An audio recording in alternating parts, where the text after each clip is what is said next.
اب وہ باقی حصہ میں آپ کے ہر سوال کا جواب لاؤں گا انشاءاللہ، آپ اطمینان سے سنیے. باقی حصہ قتل دجال وغیرہ کا اب یہاں سے شروع ہوگا. حضرت صلی اللہ علیہ وآلہ وسلم نزول مسیح کی جب بات فرما رہے تھے تو کیا ظاہری طور پر جسمانی طور پر اسی مسیح کی بات کر رہے تھے جو موسیٰ کی امت میں پیدا ہوا تھا، یا اس کی تمثیل کی مثالی طور پر اس کے ظہور کی بات کر رہے تھے؟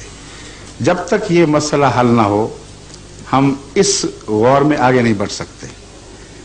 میں آپ کی توجہ اس طرف مبذول کروانی چاہتا ہوں کہ حضرت صلی اللہ علیہ وآلہ وسلم اس مسیح کی بات نہیں فرما رہے تھے جو پہلی امت میں یعنی موسیٰ کی امت میں پیدا ہوا تھا، بلکہ تمثیلی طور پر اس کا نام عیسیٰ مسیح ابن مریم آنے والے اس مسئلے کو دے رہے تھے جو امت میں پیدا ہونا تھا. اس کا ثبوت کیا ہے؟ اس کا اول یہ ثبوت ہے کہ رسول اللہ صلی اللہ علیہ وآلہ وسلم نے گزرے ہوئے مسیح کا بھی نقشہ دیکھا، اور حدیث بخاری میں اور دوسری حدیثوں میں وہ محفوظ ہے. ان کے بال گھنگریالے تھے، رنگ سرخ تھا، جیسے زت لفظ استعمال ہوا ہے ایسا رنگ تھا. اور ایک اور حدیث میں بخاری میں ذکر ہے کہ حضرت صلی اللہ علیہ وآلہ وسلم نے اس مسیح کو دیکھا جس کے پیچھے پیچھے مسیح الدجال بھی طواف کر رہا تھا، یعنی اس کی دشمنی میں، اس کی طاق میں تھا کہ میں اس کو ہلاک کروں. اس مسیح کا نقشہ کہتے ہیں اس طرح میری آنکھوں کے سامنے ہے جیسے میں دیکھ رہا ہوں سامنے. اس کا نقشہ کیا ہے؟ گندمی رنگ ہے، اور بال سیدھے ہیں اور سیاہ ہیں. جی ہاں، یہ دونوں حدیث جیسے ابھی کوئی نہا کے نکلا ہو اور اس کے بال کے کناروں سے پانی ٹپک رہا ہو. اب بال کی نوکوں سے پانی اسی وقت ٹپکتا ہے جب وہ ساتھ پھیلے ہوئے نیچے اترے ہوئے ہوں. اوپر چڑھے ہوئے، اوپر کی طرف گچھا بنے ہوئے بالوں کی نوکوں سے پانی نیچے اترا ہی نہیں کرتا، ٹپکا نہیں کرتا. بس دو حلیے الگ الگ ہیں، ایک آنے والے کا حلیہ ہے، ایک گزرے ہوئے کا حلیہ ہے. اس لیے یہ استنباط کرنا کہ رسول اللہ صلی اللہ علیہ وسلم پرانے مسیح کی بات فرما رہے تھے یہ درست نہیں ہے. آگے جا کر اب میں دجال کے حوالے سے آپ پر مضمون کھولوں گا. وہ جو لفظ آپ نے استعمال کیا ہے وہی اس بات کا گواہ ہے کہ حضرت صلی اللہ علیہ وآلہ وسلم تمثیلی کلام فرما رہے تھے، ظاہری لفظی طور پر اس مسیح کو پرانا مسیح نہیں سمجھ رہے تھے. اس کا ثبوت اس مسیح کی علامتوں میں، جیسا کہ آپ نے فرمایا صرف حکم عدل کی نہیں، ایک دجال کی بھی علامت ہے. اس دجال کے قتل کا بھی ذکر ملتا ہے. تو مرزا غلام احمد صاحب قادیانی نے دعویٰ تو کر دیا کہ میں روحانی طور پر وہی مسیح ہوں، مگر کون سا دجال ہے جس کو قتل کیا، اور وہ دجال آیا بھی ہے کہ نہیں، یہ بحث اٹھے گی تو معاملہ حل ہوگا. اب آپ دیکھیے کہ دجال کی علامتیں رسول اللہ صلی اللہ علیہ وسلم نے کیا بیان فرمائی ہیں. ایک علامت یہ ہے کہ دیو ہیکل ایسا بڑا کہ اس سے بڑے حجم کا انسان کبھی کسی نے نہیں دیکھا. اس کا سر گویا آسمان سے باتیں کر رہا ہوگا، اور کلاؤڈ لائن سے اوپر تک اس کا عروج ہوگا.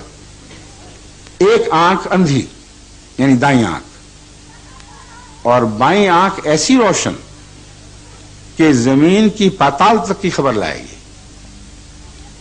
نیچے تک اترے گی. یہ وجود ہے دجال کا جو دنیا کو بے قابل ہوگا اور ان پر حکومت کرے گا. اس کی مزید علامتیں کیا ہیں جو حدیث میں ملتی ہیں، جب تک آپ ان کی طرف توجہ نہیں فرمائیں گے آپ دجال کو پہچان ہی نہیں سکتے. اول یہ کہ کیا خدا کی خدائی میں وہ تاریخ جو قرآن نے محفوظ کی ہے کہ آج تک اس قسم کی دیو مالائی کہانی پہلے بھی پیش ہوئی ہے؟ اگر یہ نہیں ہوئی سوائے طالوت علیہ السلام. ہاں عرض کرتا ہوں، دیو مالائی تب بنتی ہے اگر لفظاً اس کو یہی سمجھیں. اگر اس کی تہ میں پیغام پڑھیں تو یہ دیو مالائی کہانی بننے کی بجائے ایک عظیم الشان ایسی پیشگوئی بنتی ہے کہ جس کی مثال انبیاء کی تاریخ میں آپ کو دکھائی نہیں دے گی. ایک سیکنڈ.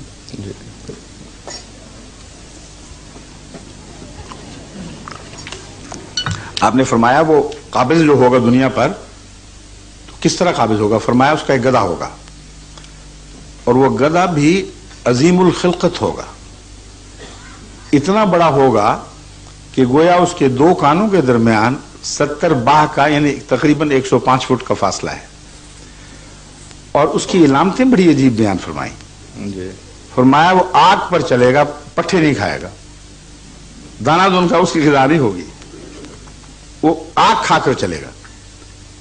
اور وہ گدھا خشکی پر چلے گا یا سمندر میں چلے گا یا ہوا پر؟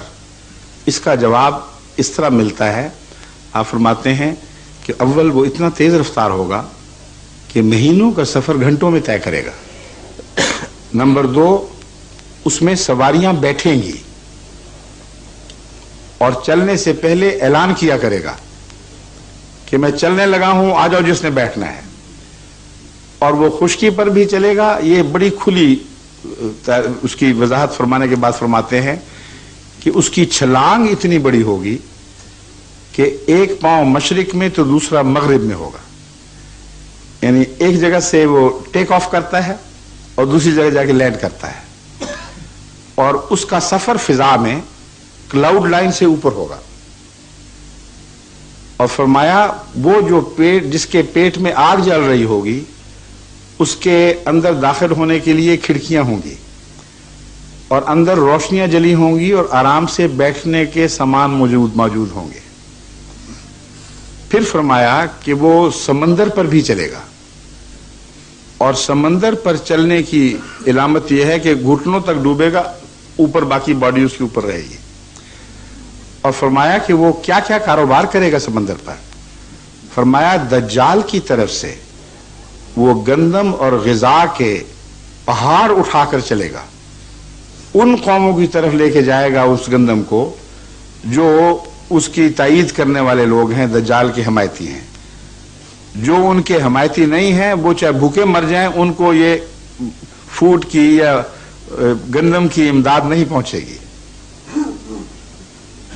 اب مجھے آپ بتائیے کہ کیا یہ لفظاً پیشگوئی پوری ہو چکی ہے یا تمثیلات کی بات تھی اور آپ کو سمجھ آنے لگ گئی ہے کہ دجال کون ہے اور یہ سواریاں کس کی ہیں؟ فرمائیے جناب، میں معذرت کے ساتھ عرض کروں گا کہ جہاں تک میں نے مشکات شریف کا یا بخاری شریف کا مطالعہ کیا ہے، اس میں دجال کی کیفیت جیسے آپ نے واضح فرمائی ہے یہ میرے علم میں نہیں آئی۔ البتہ یہ ضرور آئی ہے کہ وہ قوی ہیکل ہوگا، تقریباً 40 روز میں وہ تمام دنیا کا چکر لگا لے گا۔ اس کی ایک طرف بہشت ہوگا، ایک طرف دوزخ ہوگا، وہ آدمی کو چیرے گا، پھر زندہ کر دے گا، پھر چیرے گا تو نہیں چیر سکے گا۔ جہاں آپ نے یہ پڑھی تھی نا باتیں، وہیں یہ بھی ہیں، لیکن اس میں نہیں اس وقت بحث بیکار ہے۔ اب گھر جا کے تسلی سے دجال کے متعلق سب روایات اکٹھی کر لیں، ایک بھی روایت میں بیان نہیں کر رہا جس کی سند نہ ہو۔ نہیں جناب، میرا عرض میری بات سنیں، اب مجھے پھر موقع دے، میں نے آپ سے وقتی طور پر پوچھا تھا، جی کوئی بات مائک کا مستقل حوالے نہیں کیا ابھی جناب۔ قصہ یہ ہے کہ یہ روایات جو دجال کے گدھے کے متعلق ہیں، اسے کہتے ہیں خرد دجال، یہ صرف پروفیسروں کے علم میں نہیں ہے، یہ عامت الناس کے علم میں ہے۔ خر دجال کا قصہ تو گھر گھر گلی گلی مشہور ہے کہ دجال کا ایک گدھا ہوگا جو آگ کھا کر چلے گا۔ اس کا انکار کرنا میرے لیے تعجب انگیز ہے، کیونکہ آپ کسی مولوی سے پوچھ لیں، وہ خر دجال کے مضمون سے خوب واقف ہے۔ یہاں تک کہ جب 53 میں جسٹس منیر کی عدالت بیٹھی کہ یہ فیصلہ کرے کہ ظلم کس نے کیا، کیوں کرایا گیا، سیاست تھی، مذہب تھا، کیا تھا، اس کی رپورٹ پڑھیں۔ اس میں انہوں نے ایک موقع پر ایک شخص سے پوچھا کہ تم بتاؤ خر دجال آیا ہے کہ نہیں؟ اس نے کہا نہیں، ابھی نہیں آیا۔ اس نے کہا دیکھو اپنے ساتھیوں پر غور کر کے دیکھ لو، ان میں تو نہیں کہیں، اور اس پر خوب کہکہا پڑا اور یہ ریکارڈ ہوئی ہے بات۔ تو خر دجال تو گلی گلی کا قصہ ہے۔ آپ تو پروفیسر ہیں، آپ کو علم ہونا چاہیے تھا۔ دیکھیے آپ نے تو وہ شعر مجھے یاد کرا دیا کہ پتا پتا بوٹا بوٹا حال ہمارا جانے ہے، جانے نہ جانے گل ہی نہ جانے، باغ تو